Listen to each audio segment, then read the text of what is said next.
you have done and all that you continue to do for us. We ask that you go with us during this meeting, give us open minds to hear and realize the issues. We ask a special blessing on the solid waste staff, the board, and the world as a whole. And all these blessings I ask in your son Jesus' name. Amen. I pledge allegiance to the flag of the United States of America and to the republic for which it stands, one nation, under God, indivisible, with liberty and justice for all.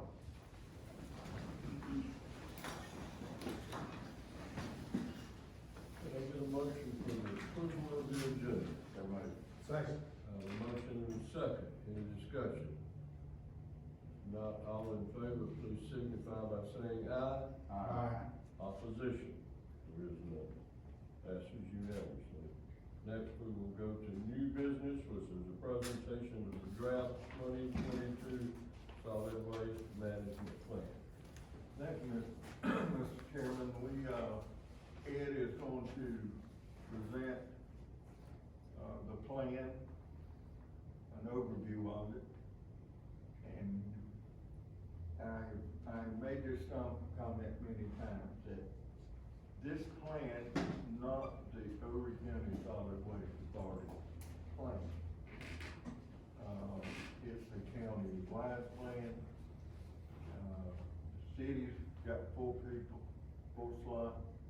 County's got 4 slots. Those 8 people picks 4 other people out of specific categories where recyclers,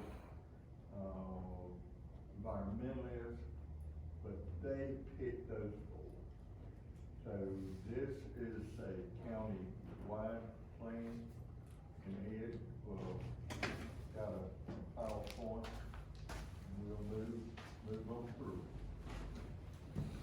Good morning, Mr. Chairman, members of the board. How are we doing this morning? Yourself? Doing very good. Unfortunately, we're having a few technical difficulties, so I'm just gonna kind of go over some of these slides that we have put together to share with you today about the plan. You've all gone through this process before, I'm sure. This is very similar to what's been done in the past. And the first thing we'd like to do is to go over the technical advisory committee. As Mr. Knight was explaining, there's 12 representatives on the board. This year, county representatives were Steve Gosnell, Tom Roth, David Gilreath, and Andrew Markunis. The municipal representatives were John Adair from Surfside Beach, Kevin Blayton from North Myrtle Beach, Reggie Jennerette from Conway, and Janet Curry from Myrtle Beach. And then the public representatives were Danny Allen from Allen's Demolition, Anna Conlon from Dumpster Girl, Jeremy Monday from Coastal Carolina University, and finally Britt Feldner from Brigman Company. And special thanks to all those folks for sitting in on all the meetings, participating in the process. It's been a very good process, and I think that the document will bear that out. Today's agenda, we're just going to go over some of the highlights of the process for the plan, how we got things going, what the requirements are of the plan, the goals that the committee came up with, and some of the implementation. As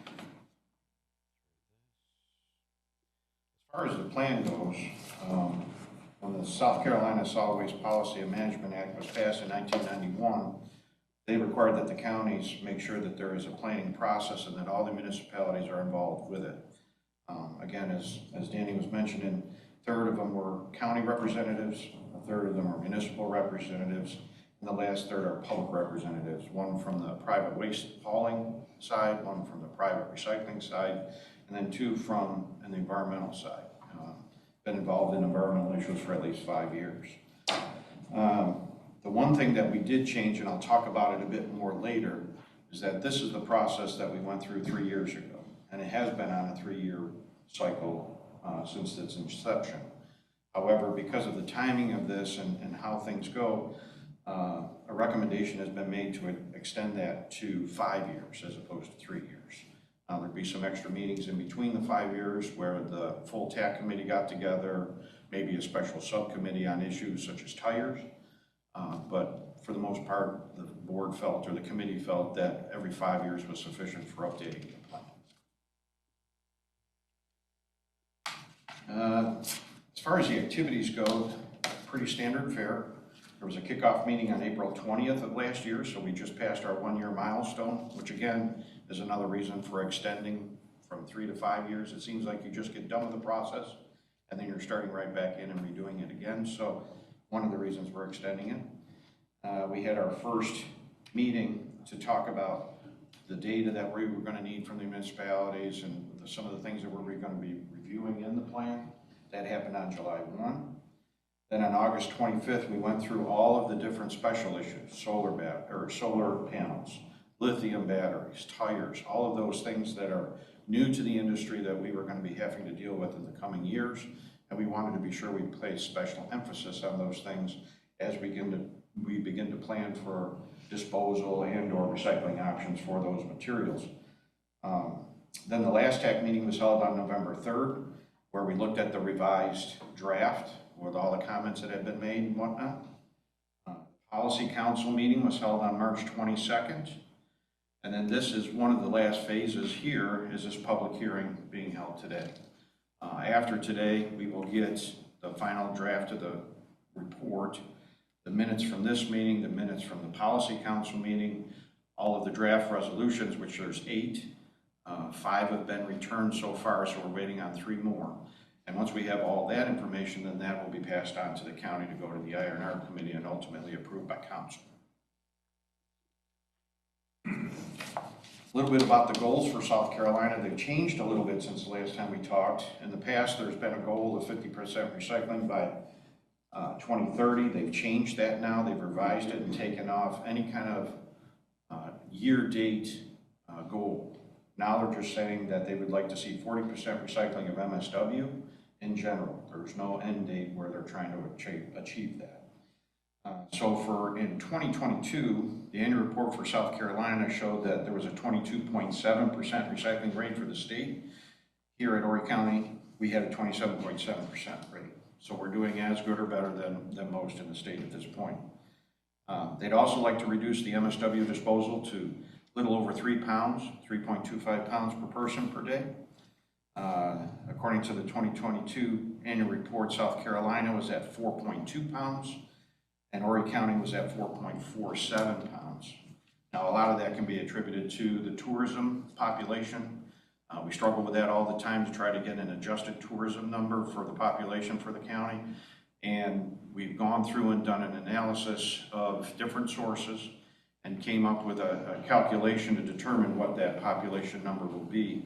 And I'll speak on that in a minute. The TAC committee, Technical Advisory Council, came up with some industry challenges, as I was mentioning earlier, recycling markets being one of them. Last year, the markets were very good, and we realized that in our sale of material. This year, the markets are not so good, so we're in that downside of the market. But recycling markets as a whole is going to be an issue as we go forward. Inflation and supply chain issues have hit everyone, county, municipalities, us. Anybody who's in this business is facing those. Skilled labor shortages, big issue. Mechanics, CDL drivers, equipment operators, not many people going into the trades, getting good and qualified people to come into and work in these kinds of positions has been difficult for all of us. So that's another thing that we addressed in the plan. And then special waste management issues such as solar panels, lithium batteries, and tires. Again, those are the issues going forward that we think are going to be most important to us to have DEAC answer some questions about how we're going to either dispose or recycle those. Key edits to the plan. In section 1, the executive summary, we just made some minor adjustments to that. Section 2, the legislative authority, we updated for the regulatory changes for electronics and composting because there's been some changes in the legislation, or in the regulations, I should say. So we made recognition of that in the plan. And then we also updated municipal ordinances where there were some. I know City of Myrtle Beach had a big ordinance rewrite, and so we updated that. Section 3, the demographics. Here's where we talk about population. The Horry County population, as it's reported today, is a little over 350,000, 351, 029 for Horry County population. But after you do the adjustment for tourism, you add another 249,600 people. That's based on tourism. Our total population is not 351, but really and truly, if you looked at the impact of tourism, it's more like 600,000 people. Those are the numbers that drive a lot of those statistics as well, the pounds per person per day and whatnot. We only get recognized as 351,000 because that's what the census says we are. But the reality is when you add into tourism, now you're really seeing the kinds of numbers that are being generated and why. Section 4, the existing and future solid waste management issues for us. Waste generation and characterization statistics are always going to be something that we keep track of, and we monitor that on a regular basis. We see our tons coming in, the type of material we have. We process our C&D waste, we process our recyclables, so we're getting things down to a material type. Collection and transfer practices were looked at. I know the city of Myrtle Beach just completed their transfer station. Others are using public collection activities, some are using private. Any of the infrastructure and information, and then public education efforts being done by the group. Section 5 was local government oversight. There really wasn't much change there. Section 6 addressed the goals and policies and strategies and barriers to the folks that are working in this industry. Some of those were state goals and policies, and then strategies to meet those goals and policies of the Act were some of the things that they addressed. Nothing real specific, just how are we going to move forward with some of these new changes. There were some recommendations that came out of the text specific for the plan this year. First was solar panel disposal and recycling methods. Again, currently the Horry County Solid Waste Authority does not accept solar panels through its gates for disposal. We've waited to have DHEC tell us what their recommendations are. They haven't come out with their recommendations as yet, so to this date, we are not doing any accepting of those materials until we have some direction and guidance from DHEC. Lithium-ion battery disposal, this is a big one.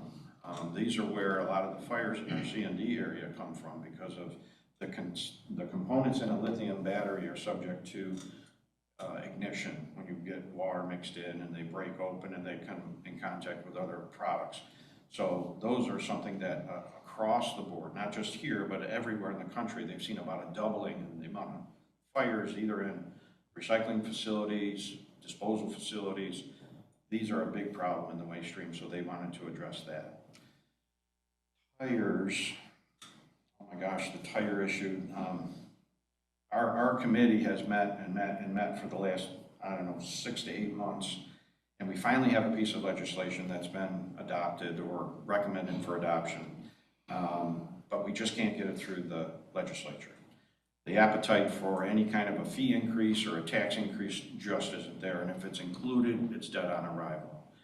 So with a recommendation from the South Carolina Association of Counties and others, we've decided to remove the $2 fee increase on the tires, but make sure that the cap removal has been taken away. So that remains in the legislation that's being proposed right now. As of yesterday, I spoke with John Winges, the attorney for the Association of Counties yesterday, and he said nothing has been introduced yet. The Senate was not in session last Thursday like they thought they were going to be. He's been in talks with Senator Talley from Spartanburg and with Chairman Hickson, who I believe chairs the Ag and Natural Resources Committee. And that's likely the committee where the tire bill would go once it's introduced. And then, of course, we have, on the House side, we have William Bailey, who's also going to have some help on the House side. And then he mentioned the committee has been working on that. That's a statewide committee with the manufacturers, DHEC, and everyone. So it's another one of those deals with DHEC where they want everybody to play pretty and come out of it together. But it's been a challenge, I would say. The manufacturers, I believe, are even a bit torn. You have some support from some saying that they definitely see the reason for this. Some saying, well, we couldn't possibly do that because it'll impact our operations. So it runs the gamut. But the bottom line is that the tire fund isn't meeting its financial demands. It was cut by 20% last year for grants for paying for tire disposal. They're anticipating the same for this year. Some places pay as high as $300 to $325 per ton to get rid of their tires. And if you're capped at your scale at $150 a ton, you're behind the eight ball for about $150 to $175 per ton. Where does that come from? And that's the main issue. We were hoping to get the $2 fee increase. It's been in place since 1992, I think, or whenever the legislation, 92 or 93, it's been in place for 30 years. Costs have gone up in 30 years. A set of tires back then cost you $90 a piece.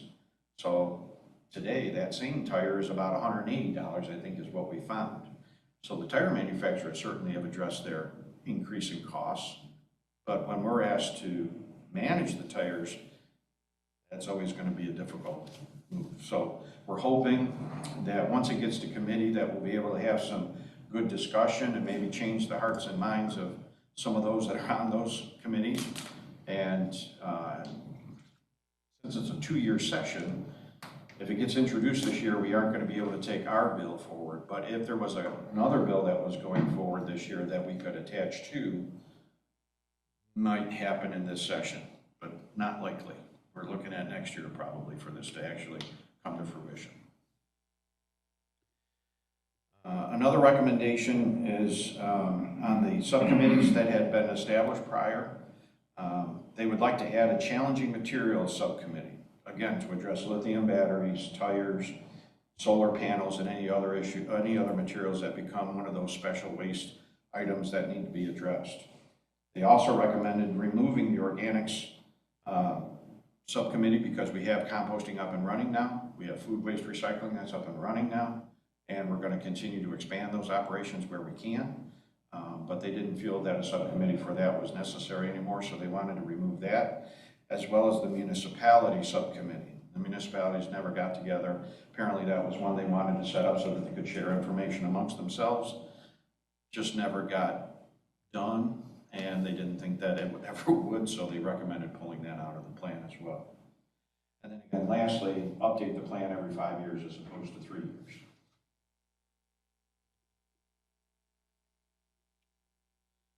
And that's it really for the plan. Again, this is a very straightforward process. We started a year ago with our kickoff meeting and everybody sitting around the table looking at the plan where we were 3 years ago and deciding if it was still the same path we needed to be on. And for the most part it is, but we have also addressed some of those special issues that have come up in the last 3 years that we need to keep our eye on. So with that, if there's any questions. I'd like to say that when we met with the mayors, chairman of county council or county representative, they were really concerned about the batteries and the solar panels. So I think they are really going to be looking at things they can do, maybe through the building, their building inspection, building codes or something to building permits that, you know, if it comes in as solar panels, you gotta be careful with these things, or you're gonna have to get rid of them down the road one way or the other, but they were really concerned about fires and the solar panels. But we had a good group, and they were very open and asked questions, so I feel good about that progress.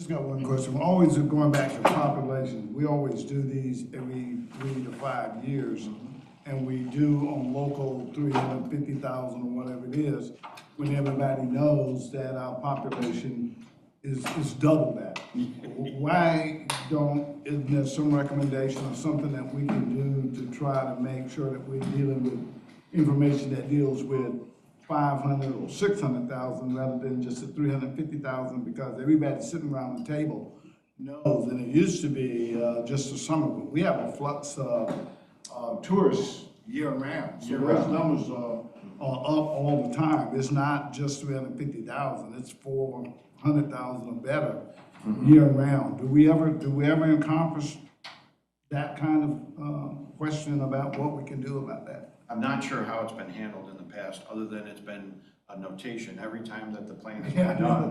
that- it's just a that notation. it's out there. Yeah, I don't know that DHEC has the ability to accommodate that number, but we certainly keep asking them, please recognize that there are 600,000 people in the county, not 350,000 people in the county. I'm sure Georgetown County probably falls into that. Any coastal county probably falls into that same kind of a trap because of the tourism impact. Again, when we submit our information, special emphasis will be placed on those special recommendations that we had. One of them being, please look at the population numbers, Yeah, because it artificially makes the numbers look askew because we're not using the same apples to apple comparison that other counties can. I would think places like Florida, who's residential and also tourists would have addressed some of these kinds of issues. And I was just wondering if they researched to look at what some of the other states are doing to accommodate this kind of problem, because it's only gonna get worse, it's not gonna get better. And I think here, the state guidelines, the DHEC question about tourists is a DHEC, and we have hammered on that Right, for okay. years and years. But I think each local government takes into consideration in their budget process what they gonna do with the increase in population. The more garbage, it's gonna take more operators and more and more and Right, more. right. And we have to look at it and plan for that growth through our budget. Process from a local standpoint. And we've been doing that. Okay. One of the things that we did is we looked to professionals in the field who look at those kinds of numbers, the Chamber of Commerce. There's a professor at Coastal Carolina University who used to track a lot of those kinds of statistics. So we've built our calculation based on those recommendations. I think for DHEC's purpose, if there was an accepted formula for addressing that, that's probably what it's really going to take. So maybe looking to Florida and asking them, how do you address that in some kind of a calculation might be helpful. So we'll definitely follow up on that and make a call down there to ask some of those coastal towns how they deal with that issue.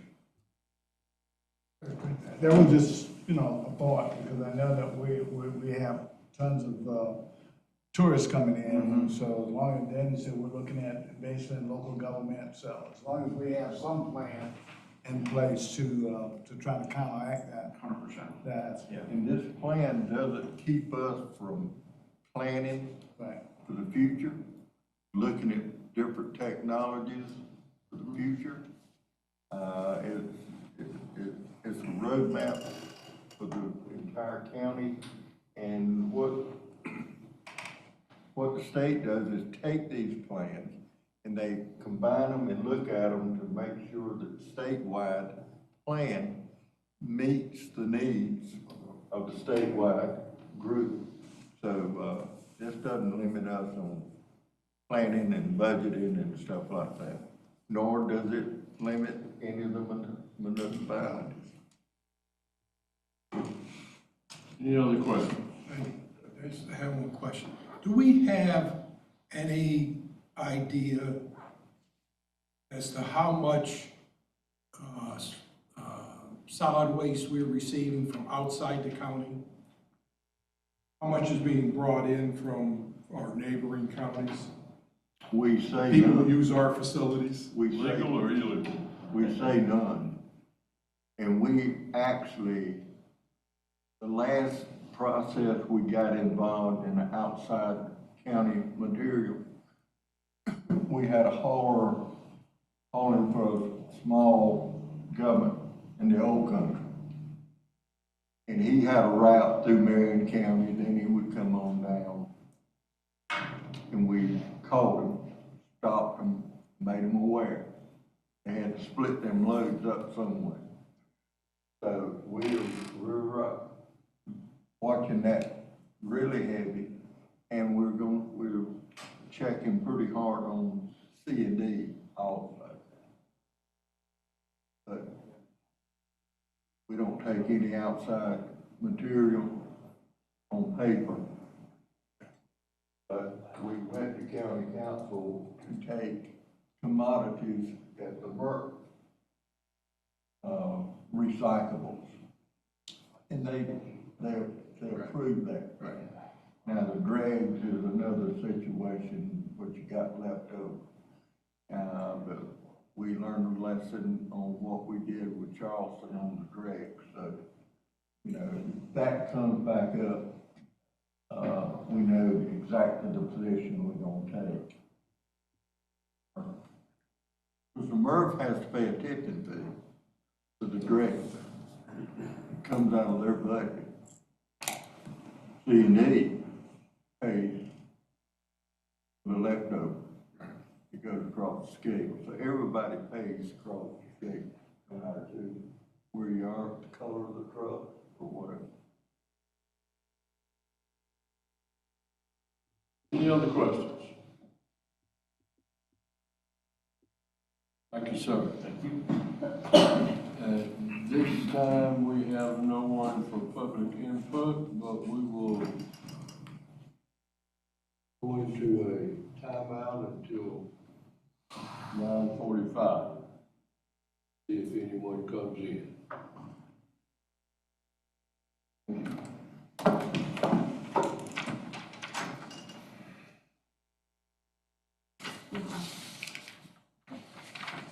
Mr. Dean, can I ask a clarification of a word that you said? Did you say, it's the word that you used for leftovers? Dregs? Dregs, Is that D-R-E-G-G, D-R-E-G, D-R-I? D-R-E-G-S. That's kind of, I reckon, over county word. You know, I've heard a lot of them, judges are good about making up words or, you Yeah. know. That's when you build them roads over there, what? So therefore, I will accept a motion to adjourn. So much. Motion and a second, all in favor signify by saying aye. Aye. Thank you.